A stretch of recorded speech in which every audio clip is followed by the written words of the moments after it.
नमस्कार दोस्तों। जैसा कि आप सभी जानते हैं कि उत्तर प्रदेश समेत देश के लगभग 12 राज्यों में इस समय एसआईआर यानी कि स्पेशल इंटेंसिव रिवीजन की प्रक्रिया चल रही है।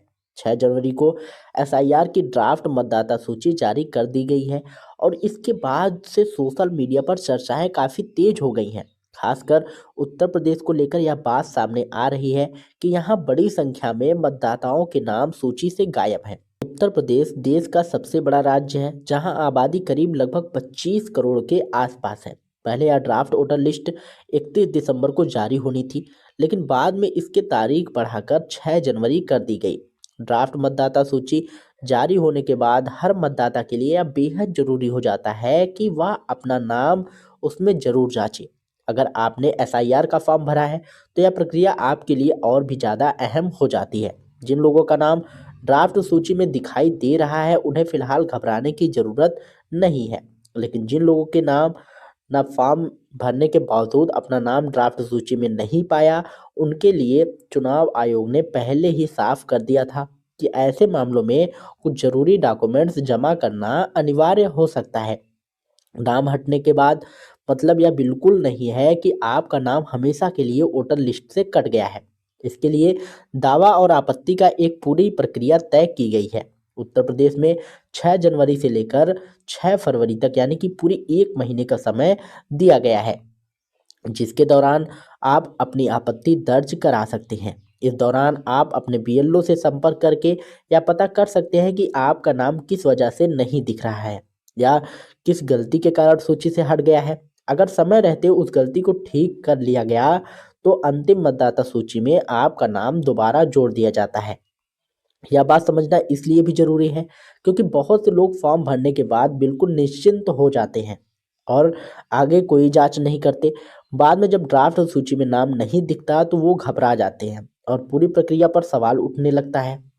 जबकि सच्चाई यह है कि सिस्टम खुद आपको मौका देता है कि अगर ड्राफ्ट सूची में नाम नहीं है, तो आप जरूरी डॉक्यूमेंट्स दिखाकर अपना नाम दोबारा जुड़वा सकते हैं। असल में यह स्थिति कई जगह देखने को मिल रही है। बहुत से लोग 2003 की वोटर लिस्ट में अपना या अपने माता पिता का नाम नहीं ढूंढ पाए। कुछ लोगों को लिस्ट ही नहीं मिली, तो कुछ लोगों को यह समझ ही नहीं पाए कि लिस्ट कहाँ है और कैसे देखनी है। कई लोगों को पुराने ईपीसी नंबर या नाम पते अब बदल चुके हैं। महिलाओं के मामले में शादी के बाद सरनेम बदलने की वजह से भी दिक्कत आ रही है।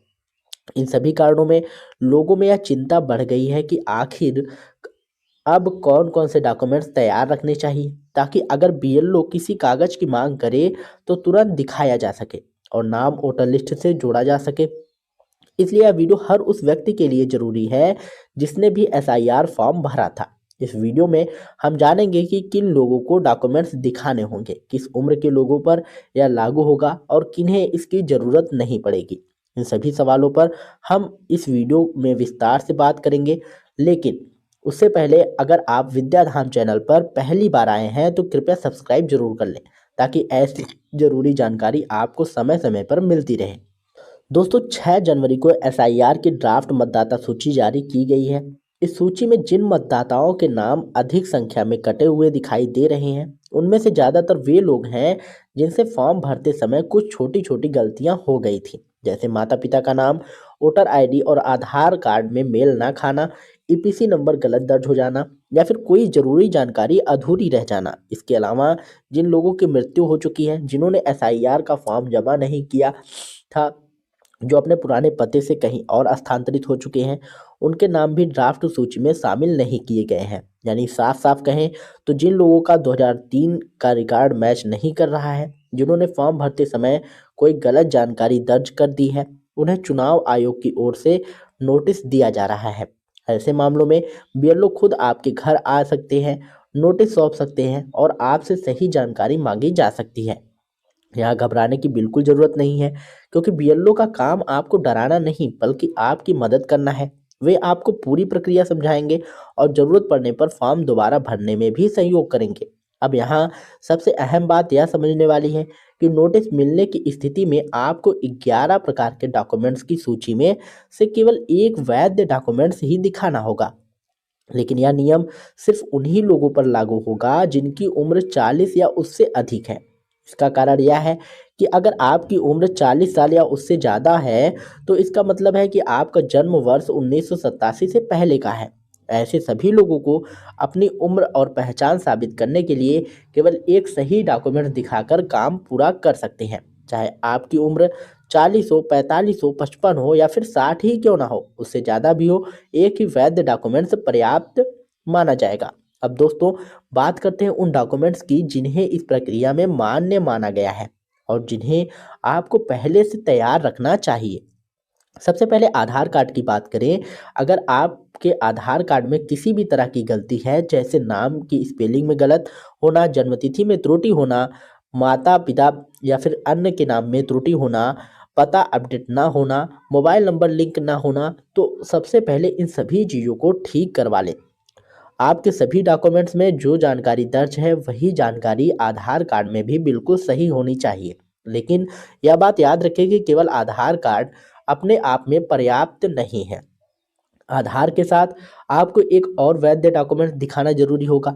अब सवाल आता है कि वह दूसरा डॉक्यूमेंट्स कौन कौन से हो सकते हैं। अगर आपके पास पुराना वोटर कार्ड मौजूद है तो वह सबसे मजबूत विकल्पों में से एक माना जाएगा। भले ही 2003 की वोटर लिस्ट में आपका नाम ना मिले, लेकिन अगर उस समय की वोटर कार्ड आपके पास है, वह एक अहम प्रमाण के तौर पर स्वीकार किया जा सकता है। इसके बाद आता है पासपोर्ट। चाहे आपका पासपोर्ट पुराना हो, आपने हाल ही में नया बनवाया हो, दोनों ही इस प्रकार की प्रक्रिया में मान्य हैं। तीसरी श्रेणी में भूमि और संपत्ति से जुड़ा डॉक्यूमेंट्स आते हैं, जैसे जमीन की रजिस्ट्री, सरकारी पट्टा, मकान आवंटन पत्र या फिर कोई अन्य प्रॉपर्टी रिकॉर्ड। अगर आपके पास पुराना राशन कार्ड है तो वो भी आपके लिए काफ़ी सहायक हो सकता है। पुराने राशन कार्ड में नाम और पता दर्ज होता है, जो यह दिखाता है कि आप पहले से उस स्थान पर रहते हैं। इसके अलावा उस समय के बैंक खाते की पुरानी पासबुक स्टेटमेंट या एफडी का रिकॉर्ड भी ये प्रमाण के तौर पर काम आ सकता है। पोस्ट ऑफिस की पुरानी पासबुक भी मान्य डॉक्यूमेंट्स मानी जाती है। यदि आपके पास जाति प्रमाण पत्र या निवास प्रमाण पत्र उपलब्ध है तो वो भी इस प्रक्रिया में उपयोगी साबित हो सकता है। इसके अलावा अगर किसी व्यक्ति ने कभी सरकारी नौकरी की है या कर रहा है तो उस समय की वेतन पर्ची, नियुक्ति पत्र या कोई अन्य आधिकारिक डॉक्यूमेंट्स भी पहचान साबित करने में मददगार होता है। पेंशन लेने वालों के लिए बैंक से प्राप्त पेंशन स्लिप भी एक वैध प्रमाण मानी जाती है। अब यह भी सच है कि हर व्यक्ति के पास सभी डॉक्यूमेंट्स नहीं होते, लेकिन राहत की बात यह है कि अगर ऐसे कागजात हैं जिन्हें आप अभी भी बनवा सकते हैं, जैसे कि पासपोर्ट हर भारतीय नागरिक बनवा सकता है और यह एक मजबूत डॉक्यूमेंट्स माना जाता है। जन्म प्रमाण पत्र, जिसे आज के समय में नागरिकता और उम्र का सबसे पुख्ता आधार माना जाता है, वह भी किसी भी उम्र में बनवाया जा सकता है। कुल मिलाकर आपके पास 6 जनवरी से 6 फरवरी तक का पूरा समय उपलब्ध है। लेकिन यह बात ध्यान रखना बेहद ज़रूरी है कि डॉक्यूमेंट्स केवल उन्हीं लोगों से मांगे जाएंगे जिनका नाम ड्राफ्ट मतदाता सूची में शामिल नहीं है।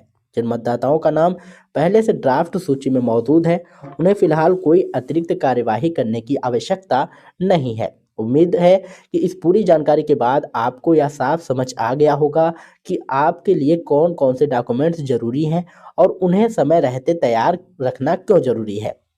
अगर वीडियो उपयोगी लगी हो तो उसे लाइक करिएगा और विद्याधाम चैनल को सब्सक्राइब जरूर करिएगा, ताकि आपको ऐसी ही नई नई जानकारियां हमेशा सबसे पहले और सबसे सटीक मिलती रहें। तो दोस्तों, मिलते हैं नई वीडियो में नई अपडेट के साथ। तब तक के लिए जय हिंद, जय भारत।